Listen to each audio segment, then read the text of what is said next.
right, here we are. Welcome to Screencast number 3. Very quickly, I just wanted to make my final comments here, and then we're moving forward. We're almost done here, okay? So, the negativity bias, it's one of the reasons why we focus on negative encounters so much. We have this bias toward that, and so the negative impressions seem to stick. And just like I was saying before I ran out of time, 3 compliments, 1 criticism. The 1 criticism will be the one that sort of sticks and we sort of have to deal with and live with, okay? So those are the 6 functions of imagined interactions, and some of the time we're doing more than one. So these functions are not independent of each other. Sometimes they occur simultaneously. I have a good example here regarding long-distance relationships.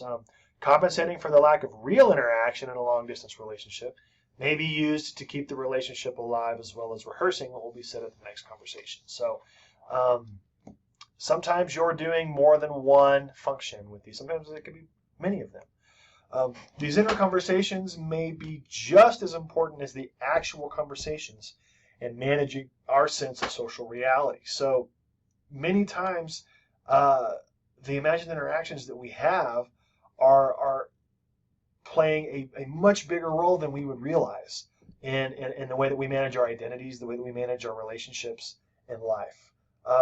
And this, because of point number 2, point number 3 here sounds a little crazy, but if you put the 2 together, it makes sense. These imagined interactions provide a mechanism for managing and living on the edge of chaos and complexity. That's Honeycutt, by the way. He's trying to make an argument for why his theory is important right there, and I think that he's using some overblown language, but I think it kind of captures really what imagined interactions do. When you really think about the number of relationships you navigate, when you really think about sometimes the difficult things that we go through. In week 8, I think it is, we're going to talk about emotional intelligence, and you're going to watch a talk at Google from Dr. Guy Finch. He's going to talk about emotional trauma. He's going to talk about things that hurt us. And I think that sometimes when we really take into consideration all that we go through, we do live on the edge of chaos and complexity. I mean, and what we have to manage and what we have to deal with every day is really amazing when you think about it, okay? So he says, it sounds like a bad movie trailer, on the edge of chaos and complexity, they didn't expect to find love or whatever they might do in the movie. So, but these imagined interactions play a very important role in the navigation of our daily lives. So let's talk about some of the attributes, okay? You're actually going to be using these in your second discussion board post this week. I believe it's the second one. Don't quote me on that. I don't have D2L open right now, but I believe it's your second one. So attributes are just, what are the pieces of it? What can we look at if we're studying them? So we can look at the frequency, okay? How often are you experiencing either imagined interactions in general or a particular imagined interaction? Is it proactive? Is it retroactive? Are you on the job search right now, and you're constantly thinking about answering job interview questions? I've been there. I know what that's like. Did you have something go down in your relational world that was negative, and you just sort of continue to think about that? What's the frequency? What's the emotional valence?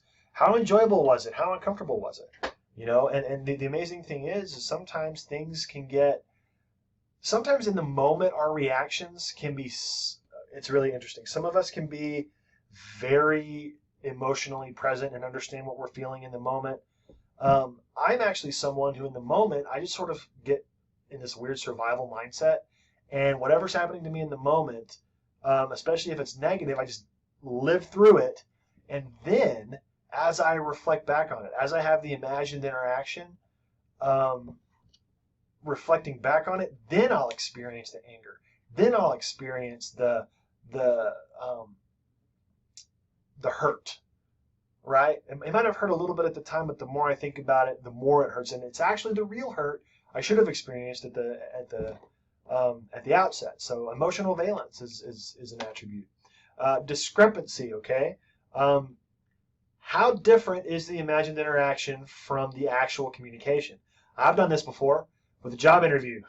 You think it's going to go one way. You've imagined what the interaction is going to be like, even when it's sometimes you know the people, right? You go in and it just goes completely different. So sometimes the discrepancy can be very small. It was only slightly different, or it was nothing like the imagined interaction. Your expectation was completely off. Maybe it went better, maybe it went worse. So discrepancy is important. The dominance. How much did you dominate the talk, or how much did someone else dominate the talk? It is fascinating whenever you begin to break down some of these imagined interactions. You're capable of having an imagined interaction where you're not the one doing the majority of the talking. Sometimes you're reliving that lecture your boss gave you right before for me, I had a boss, right, it's actually the inciting incident that led me to enter graduate school. I was working in insurance. My boss called me into his office and he lectured me for a while. Right before he lectured me right before he asked me to turn in my resignation. And for the longest time, I reflected back on it. I don't really think about it anymore because he got fired, and I have the job that I wanted. I had the job that this is my dream job, and I was already leaving anyway. He just wanted me to leave earlier. So, but I did not dominate that imagined interaction. My boss did for probably about 5 years after it happened. It took me a little while to really work through that and get over it. Proactive. Is it proactive or is it retroactive, right? Does it precede an encounter or does it follow an encounter? You can have simultaneously, right? Just like I said about conflict, I can be thinking about a conflict retroactively that's speeding into my proactive thinking on what I'm going to see when I see this person next, right? So proactivity, retroactivity.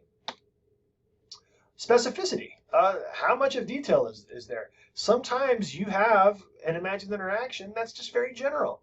I'll see them, I'll say hello, and they're gonna say this, all right. Other times it's very detailed, it's very specific, and um, it's got a lot of detail and a lot of clarity to it, and a variety. Okay, uh, the number of different topics, how many partners are there, and by the way, I've been talking about imagined interactions sort of on the one-on-one level. You can imagine multiple parties. You're capable of more than just the one-on-one imagined interaction. Okay, so when you study imagined interaction, and I'm pretty sure now it is in our second discussion board. In the first discussion board this week, I'm gonna ask you to have an imagined interaction where you're asking your boss for something. And then in our second discussion board, we're going to process what those imagined interactions were like by looking at these different attributes. These attributes give us a grid for analyzing an imagined interaction. Oftentimes we have an imagined interaction and we're just left with the feeling. Maybe we feel good, maybe we feel bad, maybe we feel prepared, maybe we feel unprepared, whatever the imagined interaction is, but ultimately we can take these attributes and it allows us to analyze and understand really what's taking place in these imagined interactions. Okay, so overall, that's imagined interaction theory. I want to cover quickly the dangers of imagined interactions. So we've been talking about reliving things or thinking about an interaction before it happens. The dangers of this. It has uses. It has its positives, but it also has its dangers. I'm calling it rumination, mulling, or brooding. It really depends on who you're looking at. They all use these three words to kind of mean the same thing. Okay, so people will ruminate about arguments, and in some cases become obsessed with them. So the danger here is you start to have the imagined interaction. Maybe it's retroactive. Could be proactive as well, and it sort of takes over. All right. One of the things that's interesting about research here is that people who are vengeful, you can almost always see that they ruminated on the perceived injustice that they have received before they sought revenge. And sometimes that revenge is communicative. Sometimes, the revenge can be whatever type of revenge. Okay. So people will ruminate about it, and they'll become sort of obsessed with it. Rumination is associated with having retroactive and proactive imagined interactions, as interaction scenes are replayed, rehearsed, or both. So, as I said, it could be that you just can't stop thinking about the job interview, and you just keep going and keep going and keep going and keep going, or you're really looking forward to seeing that romantic partner the next time because you've decided that it's time to go to the next level. You're going to say I love you, or you're going to propose some sort of serious commitment, like whatever it is. You could ruminate, mull, or brood on those things. Okay. Furthermore, so here we go. This is interesting. Self-focused rumination, where you repeatedly focus on yourself and on the cause and implications of those negative feelings, and so you can get focused on yourself stuff, and you can begin to ruminate and brood and molt. They're all kind of the same thing. They mean minor. The meanings are slightly different, but they're used in the writings sort of synonymously. Self-focused rumination is where you're just caught up in an interaction with yourself, and you're ruminating, and you can't seem to sort of break out of that. Okay. So rumination is an example of the negative consequences of imagined interactions. Conflict can be kept alive in terms of conversational memory as you reflect on a prior argument. Guy Finch, who I mentioned, we'll see in week 8, he calls rumination, he calls it mulling and brooding, he calls it picking at emotional scabs. He calls it this continual, just I'm going to pick this thing, I'm going to continue to make it worse instead of just leaving it alone and letting it heal. So I would encourage you, as you head into your journal entry for this week, because there's only one, as you head into your journal entry for this week, really think about which it's hard to say this early, which retroactive imagined interaction or interactions you find yourself having that continually pop up. Why do those pop up? Use the questions that are there in the journal to really reflect on this stuff. Are you ruminating? Are you mulling? Are you brooding? Are you actually doing something? Is it actually helping you, relieve tension? Like, is it actually a catharsis? Or, see, that's the thing with rumination is the function of the imagined interaction should be one of the 6. You should come to catharsis. You should come to self-understanding. You should come to conflict management, something like that. Rumination doesn't ever get there. Mulling or brooding on it doesn't ever get there. It just continually happens, and you're stuck with the feeling again. So I really encourage you to take the journal this week very seriously. There's only one, and the reason why I only assigned one this week was because I wanted you to have the time to really put into it. So folks, that's imagined interaction theory. I look forward to our case study discussion boards this week and your reflections on retroactive imagined interactions. I'll see you in the boards.